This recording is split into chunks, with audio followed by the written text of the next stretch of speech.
왜 선택받은 이스라엘이 메시아를 거부했는가, 왜 메시아를 죽였는가 하는 이 의문을 갖게 되었습니다. 사도 바울은 4가지 질문을 통해 이 문제를 하나씩 풀어가고 있습니다. 첫 번째는 이스라엘의 실패로 인하여 하나님의 약속은 폐하여졌는가 라는 질문입니다. 이스라엘은 메시아를 환영하고 영접해야 했음에도 불구하고 메시아를 거부했습니다. 그렇다면 성경에 기록된 모든 약속들은 전부 다 폐하여진 것입니까? 사도 바울은 결코 그렇지 않다고 말을 합니다. 비록 이스라엘이 메시아를 거부하고 배척하고 죽였지만 약속의 자녀들은 메시아를 환영하고 영접하고 그의 신실한 정인으로 거듭났다고 말을 합니다.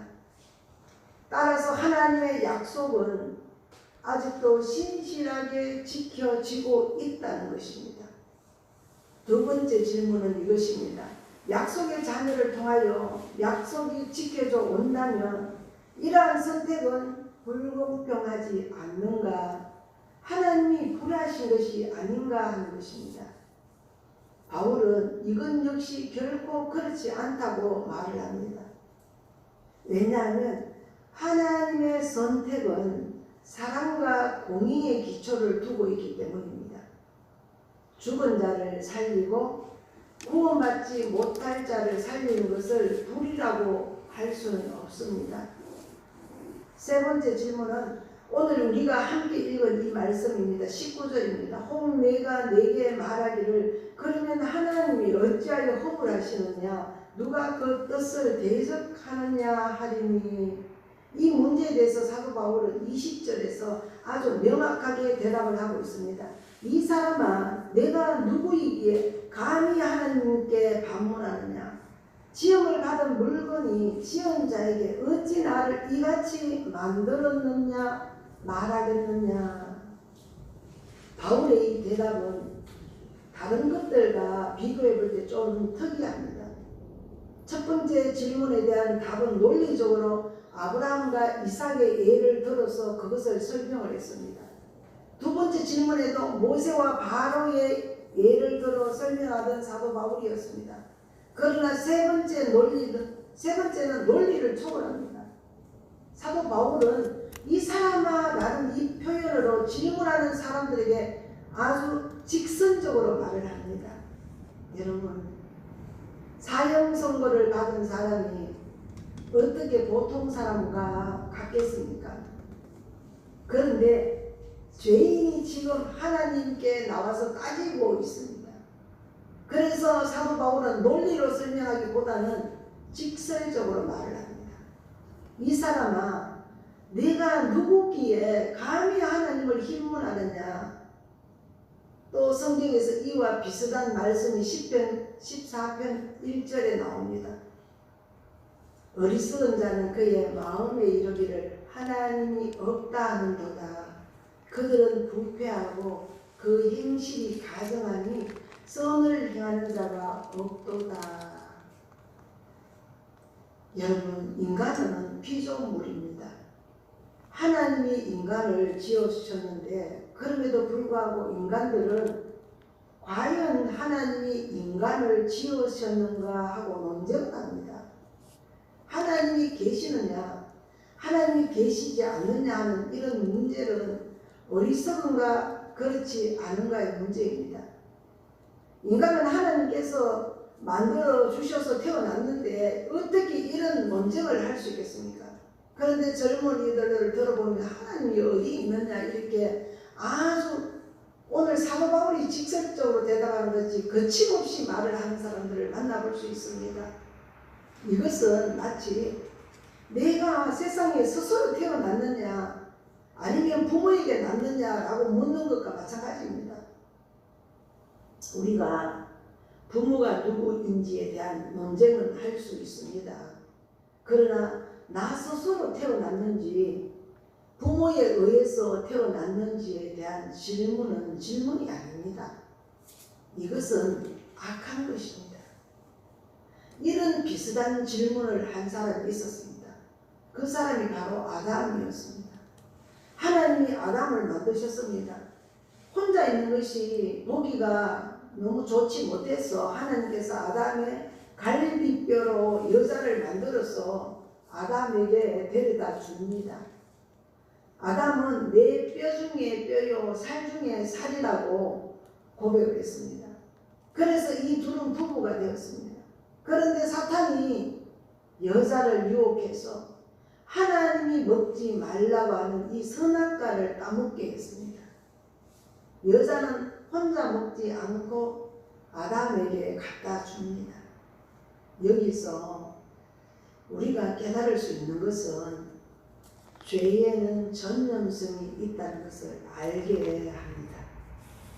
반드시 죄는 남에게 죄를 짓게 합니다. 마약을 하는 사람도 그렇다고 합니다. 마약에 빠진 사람은 다른 사람들에게 마약을 권한다고 합니다. 도둑질도 마찬가지입니다. 자기 주변에 있는 사람들에게 도둑질을 시키고야 만다는 것입니다. 이것이 죄의 속성입니다. 죄는 자기 혼자 있지 않습니다. 반드시 주변에 있는 사람들을 망가뜨립니다.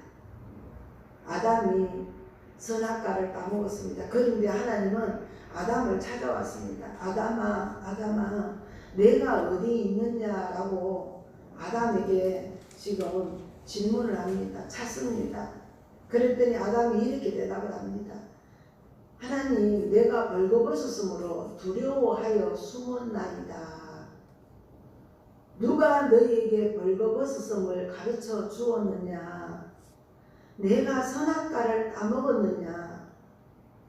이때 만약 아담이 하나님, 제가 선악과를 따먹었습니다. 솔직하게 대답했으면 어땠을까요? 잘못했습니다 라고 했다면 아마도 역사는 달라졌을 것입니다. 그러나 아담은 그렇게 대답 안 합니다. 당신이 나에게 준 그 여자가 선악과를 가져와서 나에게 먹으라고 해서 제가 먹었습니다. 바꾸어 말하면 이런 것입니다. 하나님, 제가 죄를 지은 것은 사실입니다. 선악과를 먹은 것도 사실입니다. 그런데 다 여자 때문입니다. 다 목사님 때문입니다. 장로님 때문입니다. 권사님 때문입니다. 아버지 때문입니다. 어머니 때문입니다. 이렇게 말한 것과 똑같습니다. 더 정확하게 말하면 여자 때문도 아닙니다. 그런데 아담은 제가 언제 여자를 달라고 했습니까? 하나님이 주신 것 아닙니까? 그러니까 다 하나님 책임입니다. 인간은 죄를 지으면서도 그 책임을 전부 하나님께로 돌립니다. 왜 내가 죄를 짓도록 만들었습니까? 라고 말을 합니다. 이것이 우리 인간입니다. 사도 바울은 이러한 질문에 대해서 이 사람아 라고 합니다. 이 말을 살펴보면 반박하는 뉘앙스가 담겨져 있습니다. 적반하장도 유분수다 라는 뜻입니다. 그리고는 사도 바울은 이 질문에 세 가지 설명을 합니다. 첫째는 토기장이의 비유를 듭니다. 21절을 읽겠습니다. 시작. 토기장이가 진흙 한 더미로 하나는 기이설 그릇을 하나는 청이설 그릇을 만들 권한이 없느냐. 여기서 토기장이는 하나님을 말씀합니다. 토기는 인간을 뜻합니다. 인간은 흙입니다. 하나님께서 흙으로 빚고 코에 생기로 불어넣으셔서 인간을 만드셨습니다. 그래서 우리는 죽으면 육체는 흙으로 돌아갑니다. 토기장이는 진흙을 잘 반죽해서 자신이 원하는 그릇을 만듭니다. 토기장이는 그릇을 만들 때 똑같이 만들지 않습니다. 어떤 것은 크게, 어떤 것은 작게 만듭니다. 그리고 또 어떤 것은 아주 기설 그릇으로, 어떤 것은 막 막 쓰는 그릇으로, 어떤 것은 밖에서 쓰는 그릇으로, 또 어떤 것은 안에 들여놓고 쓰는 그릇으로 만들었습니다. 반죽은 같지만 토기장이의 마음과 필요에 따라 그릇을 만드는 것입니다. 토기장이에게 이렇게 마음대로 만들 권한이 있습니다. 이것은 마치 예술 작품이 예술가에게 왜 내가 이런 색을 칠하느냐라고 말할 수 없습니다. 그것은 예술가의 영감이고 창의력이기 때문입니다. 그렇다면 인간은 무엇입니까? 하나님 마음대로 하는 장난감과 같은 존재입니까? 하나님의 주권은 인간의 인권을 무시하는 것입니까? 아니면 인간은 불필요한 존재입니까? 소나 돼지나 같은 이 물건과 같은 존재입니까? 여러분, 하나님의 주권은 인간의 인권을 무시하는 것이 아닌가라고 많은 사람들은 묻습니다. 그러나 성경은 그렇지 않다고 말씀을 합니다. 여러분들은 안심하셔도 됩니다. 왜냐하면 우리의 토기장이신 하나님은 전혀 실수가 없는 분이시기 때문입니다. 그분은 우리를 너무너무 사랑하셔서 그분의 모든 능력을 우리를 위하여 다 사용하십니다. 절대로 우리에게 해를 끼치거나 실수를 하시거나 잘못을 저지르는 분이 아닙니다. 그래서 우리의 구원을 우리가 안심할 수 있습니다. 이것은 마치 나를 도와주는 이 배경이 든든하면 든든할수록 더욱 안전한 것과 같습니다. 하나님의 이 주권이 영원하고 독특하고 너무 크기 때문에 내가 하나님 안에 있을 때 나의 자유와 인간됨과 구원이 완전히 보장이 됩니다. 하나님의 주권은 저와 여러분을 불편하게 하지 않습니다. 하나님의 사랑은 나를 제한하지 않습니다. 하나님은 주권에 대해서 불안해하는 이유는 하나님의 이 주권에 대해서 불안해하는 이유는 죄인이기 때문에 그렇습니다. 하나님은 죄에 대해서는 여지없이 심판을 하십니다. 하나님은 죄를 용납하지 않으십니다. 따라서 우리들이 하나님의 자녀가 아닐 때는 하나님의 주권이 무섭게 느껴집니다. 그러나 하나님의 자녀가 되면 이 주권은 축복이 됩니다. 이것이 생명이요 영생입니다. 이것이 토기장이의 비유입니다. 우리는 토기입니다. 그리고 하나님은 나를 함부로 만드는 것이 아니라 꼭 필요하게 만드시는 토기장이십니다. 가장 아름답게 나를 만들었습니다. 비록 하나님께서 나를 막그릇으로 만드셨다 할지라도 그것이 필요해서 만드셨지 나를 천대에서 만드신 것이 아니라는 것입니다. 그래서 우리는 이제 안심하셔도 됩니다. 내가 세상에서 살면서 어떤 모습, 어떤 모양으로 있어도 하나님 보시기에는 가장 귀한 그릇이라는 것입니다. 하나님은 우리를 지켜주시고 끝까지 우리를 보호해 주십니다. 우리를 실수로 만들거나 천하게 만들지 않았습니다. 사람들은 실수로 아기를 낳을 수 있습니다. 그러나 하나님은 절대로 우리를 실수로 만드시지 않았습니다. 하나님은 우리의 구원을 완전하게 만들어 놓으셨습니다. 바울이 두 번째 대답을 22절과 23절에서 이렇게 하고 있습니다. 보겠습니다. 시작. 만일 하나님이 그의 진노를 보이시고 그의 능력을 알게 하고자 하사 멸하기로 준비된 진노의 그릇을 오래 참으심으로 관용하시고 또한 영광 받기로 예비하신 바 긍휼의 그릇에 대하여 그 영광의 풍성함을 알게 하고자 하셨을지라도 무슨 말을 하리요. 아멘. 여기에 이 본문 말씀에 재미있는 말씀들이 나옵니다. 멸하기로 준비된 진노의 그릇과 영광 받기로 예비하신 바 긍휼의 그릇이라는 말씀이 나옵니다. 여전히 토기장이와 이 그릇의 비유를 말씀하고 있습니다. 이 그릇에 대하여서 사도 바울은 24절에서 더 명확하게 말을 하고 있습니다. 보겠습니다. 시작. 이 그릇은 우리니 곧 유대인 중에서뿐 아니라 이방인 중에서도 부르신 자니라. 아멘. 이 그릇은 유대인과 이방인 중에서 부르신 사람들입니다. 이 그릇 중에는 기 서는 그릇이 있는가 하면 천이 서는 그릇도 있습니다. 다시 말씀을 드리면 멸망받기로 되어 있는 사람도 있고 긍휼을 받게 되어 있는 사람도 있습니다. 또 선택받은 유대인도 있고 선택받지 못한 이방인도 있습니다. 그러나 하나님께서 사람으로 선택받지 못할 사람마저도 선택했다면 우리가 어떻게 하나님께 허물이 있다고 말할 수 있겠습니까?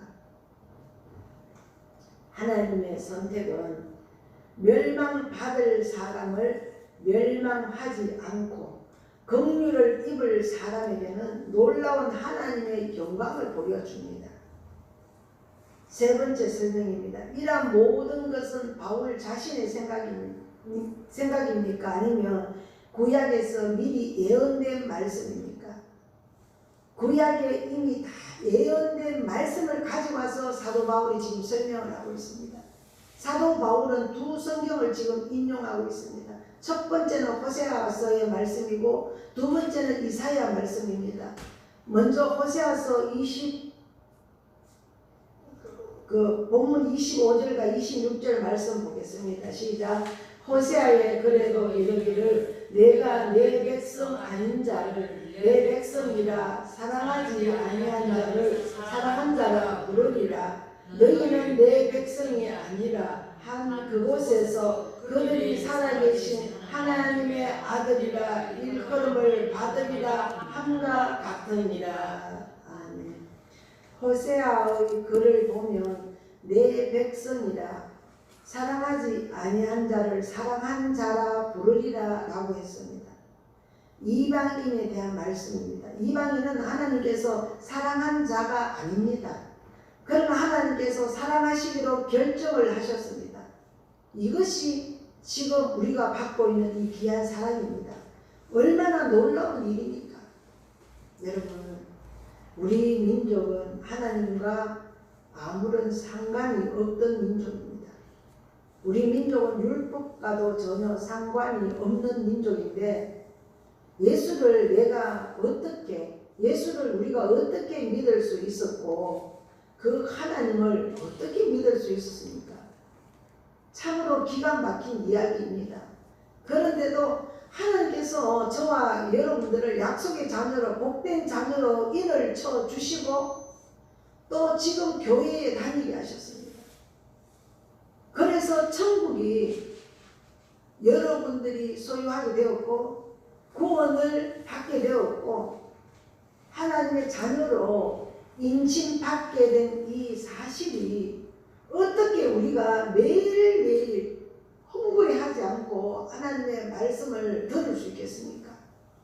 또 우리의 삶을 지옥 가는 우리를 택하여서 하나님의 자녀로 삼아주셨다는 이 이유 하나만 가지고도 우리가 절대 불평할 수 없습니다. 언제나 싱글벙글 우리는 감사하면서 살아야 한다는 것입니다. 그런데 돌아보면 우리는 그렇지 않다는 것입니다. 우리가 가만히 생각해 보면 볼수록 우리들이 받은 구원이 얼마나 놀라운 것인지 기적 중에 기적이요 복 중에 복입니다. 우리의 구원은 하나님께서 창세 전부터 예비하신 것입니다. 따라서 쉽게 흔들리지 않습니다. 마귀가 우리의 구원을 흔들 수 없다는 것입니다. 죄를 지었다고 해서 우리의 구원이 쉽게 사라지는 것이 아니다라는 것입니다. 우리들은 예수 그리스도께서 피로 사셨기 때문입니다. 그래서 우리가 실수로 또 몰라서 넘어지고 또 우리가 하나님 앞에 범죄했다 할지라도 오늘 아담같이 하나님을 원망하는 것이 아니라 우리가 하나님 제가 잘못했습니다 라고 고백하는 순간에 성령님께서 눈과 같이 깨끗하게 우리를 씻어주신다는 것입니다. 그럼에도 불구하고 우리는 이러한 구원의 복을 누리지 못하고 살 때가 너무 많이 있습니다. 하나님의 복을 겨우 생각하는 것이 대학교에 진학하는 정도로만 생각을 합니다. 그러나 그렇지 않다는 것입니다. 우리들이 구원을 묵상하면 묵상할수록 그 안에 있는 영적인 힘과 그 하나님이 부어주시는 그 능력은 상상을 초월한다는 것입니다. 물 위를 걷고 산을 옮기고 귀신을 쫓아내고 문둥병을 고치고 죽은 자를 살리고 상처받은 영혼을 고치는 능력이 우리에게 있다는 것입니다. 그래서 우리가 말씀 들을 때마다 우리 마음이 뜨거워져야 되고 늘 우리 마음이 정말로 이 감격으로 가득 차 있어야 됩니다. 성령이 우리를 온전히 만져버리면 우리 안에 귀신도 역사할 수 없고 질병도 우리에게 떠나가게 되어 있습니다. 회복하게 되어 있습니다. 영과 육체가 또 더 나아가서는 삶까지도 회복되게 되어 있다는 것입니다. 저는 가끔 이 참 안타깝다는 생각을 합니다. 그 귀한 구원의 능력이 우리에게 있는데도 우리가 쓸 줄을 몰라서 여기 가서 울고 저기 가서 하소연하는 것을 보면 정말 말씀으로 돌아가서 보면 안타깝습니다. 여러분, 하나님의 구원은 호세아를 통해서 미리 약속이 되어 있었습니다. 그러면 호세아는 어떤 사람입니까? 하나님께서 호세아에게 가능한 여인과 결혼하라고 하셨습니다. 세상에 많은 여자 가운데 왜 하필이면 장녀입니까? 그런데도 하나님은 호세아에게 장녀와 결혼하라고 하셨습니다. 그러나 그 여자는 결혼하고 난 뒤에 자꾸 집 밖으로 나가 다른 남자와 자고 아침에 돌아옵니다. 그런데 호세아는 끝까지 그 아내를 데리고 살아야 했습니다. 호세아는 새 아이를 낳았습니다. 첫째 아이의 이름은 이스라엘입니다. 그 말은 하나님께서 족속의 나라를 폐하실 것이다 라는 뜻으로 말합니다. 둘째 아이는 딸이었는데 이름은 로루하마입니다. 이것은 내가 다시는 이스라엘 족속을 긍휼히 여겨서 사하여 주지 않겠다는 뜻을 가지고 있습니다. 셋째 아이는 로암미입니다. 아들입니다. 너희는 내 백성이 아니요 나는 너희 하나님이 되지 아니할 것이다 라는 뜻을 가지고 있습니다. 이런 하나님께서 마지막에 저주를 복으로 바꾸어 주십니다. 25절과 26절을 우리 말씀을 다시 한번 보시겠습니다. 25절과 26절입니다. 시작. 호세아의 은혜로 이르기를 내가 내 백성은 아닌 자를 내 백성이라 사랑하지 아니한 자를 사랑하는 자라 부르리라. 너희는 내 백성이 아니라 한 그곳에서 그들이 살아계신 하나님의 아들이라 일컬음을 받으리라 함과 같으니라. 아멘. 내가 내 백성이 아닌 자를 내 백성이라 부르리라 라는 말씀은 로암미를 두고 하시는 말씀입니다. 사랑하지 아니한 자를 사랑한 자라 부르리라 라는 이 말씀은 로루하마를 두고 하는 말씀입니다. 너희는 내 백성이 아니다 한 그곳에서 그들이 살아계신 하나님의 아들이라 일컬음을 받으리라 라는 말씀은 이스라엘을 두고 하신 말씀입니다. 하나님께서 이방인을 구원해 주는 메시지입니다. 내 백성도 아니고 사랑하지도 못하고 소망이 없었던 자들을 하나님께서 모두 구원하셔서 멸망치 않게 하시겠다는 약속입니다. 요한복음 3장 16절에서 볼 수 있듯이 하나님 하나님이 세상을 이처럼 사랑하사 독생자를 주셨으니 이는 그를 믿는 자마다 멸망하지 않고 영생을 얻게 하려 하십니다. 하나님의 뜻은 멸망이 아닙니다. 지옥에 보내는 것은 하나님의 뜻이 아닙니다. 하나님께서는 우리가 죽는 것을 원하시지 않으십니다. 우리 하나님은 우리들이 자신의 백성이 되기를 원하십니다. 죄 용서함을 받고 긍휼함을 받고 천국 백성이 되기를 간절하게 원하고 계신다는 것입니다. 따라서 절망 가운데 계시는 분이라도 절대 절망하지 않아야 된다. 이 교훈을 지금 주고 있습니다. 절망할 수 있는 환경이 눈앞에 펼쳐져 있어도 절대 절망하지 말라. 하나님은 너를 만드실 때 내가 너를 버리지 아니하고 세상 끝날까지 내가 너와 함께하고 끝까지 지켜주겠다는 이 약속이 담겨져 있습니다. 하나님 앞에 나와서 하나님의 이름, 예수 이름을 부르면 하나님은 막판 뒤집기를 하신다고 말씀을 하신 것입니다. 우리는 막판 뒤집기를 할 수 없어요. 그러나 하나님은 없는 것을 있게 하시고 죽은 자를 살리게 하시고 산 자를 죽이기도 하시고 그런 뜸에서 이렇게 세우기도 하시는 이 하나님이십니다. 세상에는 소망이 없지만 하나님께서는 저와 여러분들에게 은혜를 베풀어 주실 줄 믿습니다. 우리가 주님 앞에 서실 때까지. 할렐루야. 사도 바울은 이사야의 예언을 또 인용합니다. 27절 28절 말씀입니다. 시작. 또 이사야가 이스라엘에 관하여 외치되 이스라엘 자손들의 수가 비록 바다의 모래 같을지라도 남은 자만 구원을 받으리니 주께서 땅 위에서 그 말씀을 이루고 속히 시행하시리라 하셨느니라. 아멘. 버림받은 이방인을 하나님께서 이렇게 구원하셨는데 선택받은 이스라엘에게는 어떻게 하십니까? 이스라엘이라고 다 이스라엘인 것은 아니라는 것입니다. 이스라엘 중에서도 육신의 자녀가 있고 약속의 자녀가 있습니다.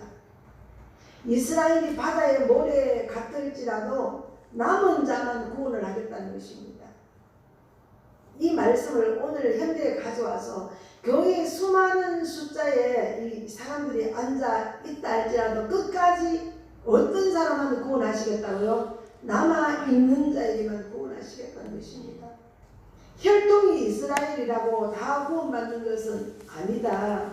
하나님을 배반했을 때마다 멸망당했습니다. 이스라엘 백성들은 남은 자만 구원을 받습니다. 약속의 씨만 살아남습니다. 그 약속의 씨들이 메시아를 받아들였고 그 씨들이 지금까지 있는 것입니다. 29절을 다시 보겠습니다. 시작. 또한 이사야가 미리 말한 바 만일 만군의 주께서 우리의 씨를 남겨두지 아니하셨더라면 우리가 소돔과 같이 되고 고모라와 같았으리로다 함과 같으니라. 아멘. 여러분, 만일 하나님께서 이스라엘에게 이 약속의 씨를 남겨두시지 않았고 그렇다면 우리나라도 말할 것 없습니다. 일본이나 중국도 마찬가지입니다. 모두 하나님과 상관이 없는 나라입니다. 전부 소돔과 고모라처럼 심판을 받을 수밖에 없었지만 놀랍게도 하나님께서 우리를 버리지 않으시고 너희는 내 백성이다 라고 말씀을 하시고 내가 너를 사랑한다고 하십니다. 하나님은 우리들을 위하여 예수 그리스도를 보내주시고 우리들을 구원해 주셔서 하나님의 자녀가 되게 해주셨습니다. 호세아의 예언은 구원받을 수 없는 이방인 가운데 구원받을 자가 있다는 이 내용입니다. 반대로 이스라엘은 하나님의 선택을 받은 백성입니다. 그렇지만 이스라엘이라고 다 이스라엘이 아닙니다. 이스라엘 가운데서도 약속의 자녀들을 통해 구원의 역사를 이루십니다. 그렇다면 바울이 전하는 메시지의 요점은 무엇을 말씀하고 있습니까? 하나님께서 앞으로 만드실 나라는 버림받은 이방인들에게서 구원받은 자들과 또 선택받은 이스라엘 백성 중에서 약속된 자들에 의해 이루어진다는 것입니다. 그러므로 이방인들과 이스라엘이 하나님께 돌아왔을 때 하나님의 구원의 이 드라마가 완성이 됩니다. 하나님은 구원받을 수 없는 이방인들을 구원하시기로 결정을 하시고 자기 백성으로 삼으시고 긍휼을 베풀어 주셨습니다. 바울은 이토록 놀라운 이 구원의 드라마를 에베소서 2장 11절에서 18절까지의 말씀으로 요약을 해주고 있습니다. 우리 같이 한번 찾아보겠습니다. 에베소서 2장입니다.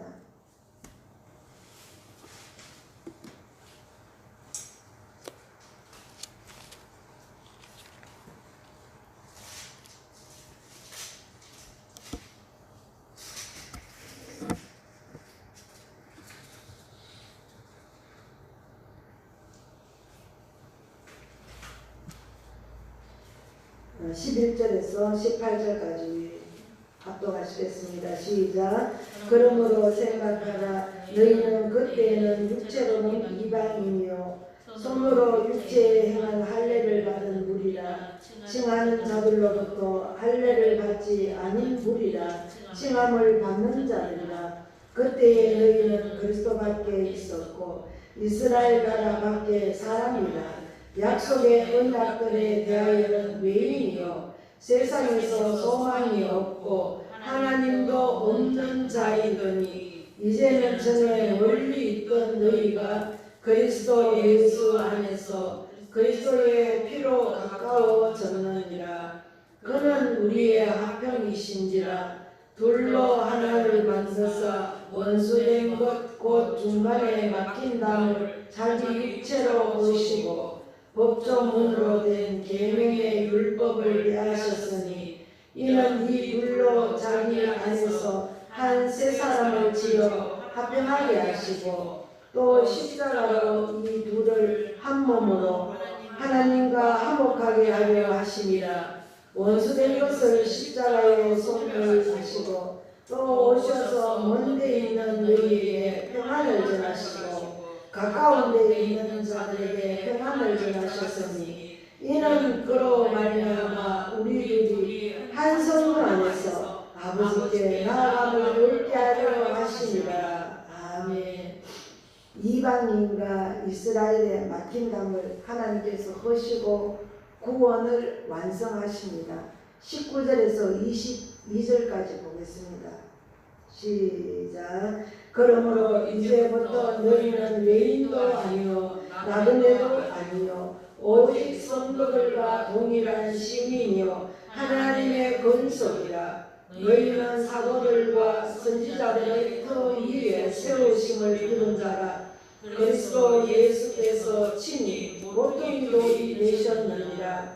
그의 안에서 건물마다 서로 연결하여 주 안에서 성령이 되어가고 너희도 성령 안에서 하나님이 거하실 처소가 되기 위하여 그리스도 예수 안에서 함께 지어져 나느니라.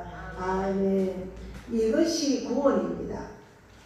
우리가 받은 구원이 얼마나 깊고 복된 것인가를 오늘 에베소서 2장을 통해서 다시 한 번 더 생각해 보시기를 바랍니다. 하나님의 축복이 이제 저와 여러분들에게 있기를 예수 그리스도 이름으로 부탁을 드립니다. 기도하겠습니다. 하나님 아버지 감사합니다. 우리가 하나님 앞에서 항상 내가 누구인가를 하나님 바로 알게 하여 주시고 또 아버지 하나님 그 죄의 속성들을 이길 수 있는 그 은혜를 허락하여 주심을 감사합니다. 이제 이방인과 이스라엘과 하나님 그 막힌 담을 하나님께서 아들 예수 그리스도로 말미암아 아버지 하나님 뚫어주시고 하나 되게 하셨습니다. 하나님 아버지 이제 성령 안에서 건물이 연결되어져 지어져 가는 것이 구원이라고 말씀하였사오니 하나님 아버지 건물이 연결되어져 가는 가정 가운데서 하나님 아버지 끊어져 있는 것이 무엇인가를 그 원인을 우리가 알고 다시 이을 수 있는 저희들이 될 수 있도록 도와주시옵소서. 예수님의 이름으로 기도드립니다. 아멘.